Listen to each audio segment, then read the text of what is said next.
мүмкін сіз қымбат көлікке мінесіз, әдемі көлік, ол проблема емес дейді ол. Ол Алланың сізге бергені. Ең басты жаңа қымбат көлікке сіз мешіттің қасына келдіңіз, немесе жаңағыдай бауырыңыз келіп, ана жерге апарып тастайсыз, болды, бағындырамыз ғой бұны, отыр. Бұл сіздікі, сіз оныкі емессіз. Біз қазір көлікті сатып аламыз да, не үшін сатып аламыз?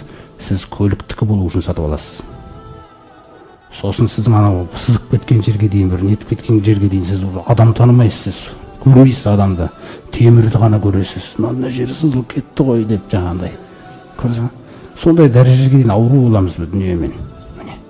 Сондықтан сіз үлкен машина мінесіз бе, оны бағындырасыз Алла Тағала. Көршіңіз айтуы мүмкін, мысалы, ауылға барайын деп отыр едік отбасымызбен бірге.